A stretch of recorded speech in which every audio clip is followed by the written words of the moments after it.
বিনিয়োগকারীদের টাকা ফেরত না দিয়ে এই সরকারের বিদায় ঘন্টা বাজবে, তাও এই বিনিয়োগকারীদের এই টাকা ফেরত দিতে হবে। পুঁজিবাজার বিনিয়োগকারী আপনারা পিআর করেন, যদি পুঁজিবাজার বিনিয়োগকারীরা পিআরে যায় তাহলে কিন্তু কারো চেয়ার থাকবে না।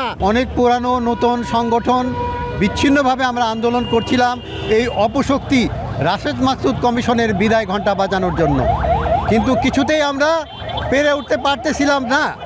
আমরা সর্বশেষ আদালতে শরণাপন্ন হয়েছি, রিট করেছি, সেখানেও তার কালো হাত শক্তভাবে আমাদেরকে আহত করেছে, আঘাত করেছে।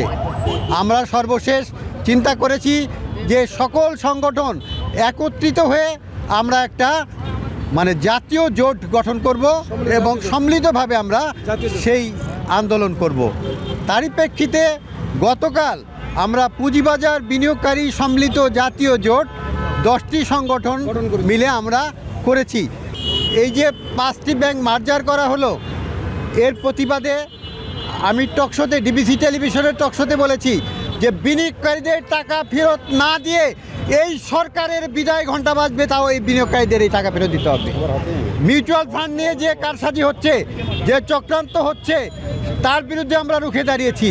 আর অন্য ক্ষেত্রে এই রাশেদ মাকসুদ কমিশনকে 5ই আগস্টের পর বসানোর পর কি হয়েছে, এবার ডক্টর ইউনূসের কাছে আমার প্রশ্ন, উনি কি অর্থ উপদেষ্টা, মূল হোতা, যে এই পুঁজিবাজার ধ্বংসকারীর মূল হোতা, তাকে কি একবার জিজ্ঞাসা করেছেন?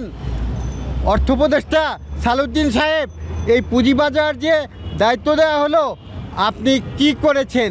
রাশেদ মাকসুদ কমিশনকে বসিয়ে উনি কত ইন্ডেক্স বাড়িয়েছেন, কতজন বিনিয়োগকারীকে এনেছেন, কতজন মানুষের আস্থা এনেছেন, না কতজন মানুষ আত্মহত্যা করে পুঁজিবাজার ধ্বংস করছে, একবারও কি উনি জিজ্ঞাসা করেছেন? এক্সট্রিম মশার কয়েল প্ল্যান্ট ফাইবার দিয়ে তৈরি, ডেঙ্গু, চিকুনগুনিয়া বাহি সহ যে কোনো মশার বিরুদ্ধে দেয় এক্সট্রিম সুরক্ষা। উনি যমুনায় মে মাসে নিয়ে একটা আলোচনায় বসেছিলেন, 5টা পদক্ষেপ দিয়েছিলেন। তার ফলাফল কি?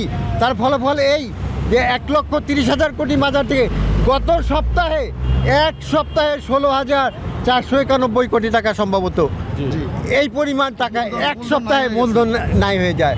এক সপ্তাহে যদি 16,491 কোটি টাকা যায়, তাহলে এই 5ই আগস্টের পর এই রাশেদ মাকসুদ কমিশন বলার পর মানুষের লাশ পড়ে যাচ্ছে, কেউ খোঁজ খবর নেয় না, কেউ আসে না। রাজনৈতিক দলগুলোর প্রতি আমাদের আহ্বান, আমি দ্ব্যর্থহীন কণ্ঠে বলছি, পুঁজিবাজার বিনিয়োগকারী আপনারা পিআর করেন, যদি পুঁজিবাজার বিনিয়োগকারীরা পিআরে যায় তাহলে কিন্তু কারো চেয়ার থাকবে না।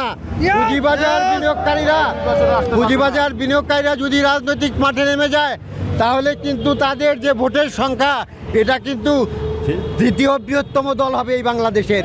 সাবধান, সবাই সতর্ক হয়ে যান। আমরা কিন্তু রাজনৈতিক ফোরামে যাইনি, আমরা সবার, শুধু বিনিয়োগকারী যারা ক্ষতিগ্রস্ত তাদের নিয়ে আমরা আন্দোলন করছি।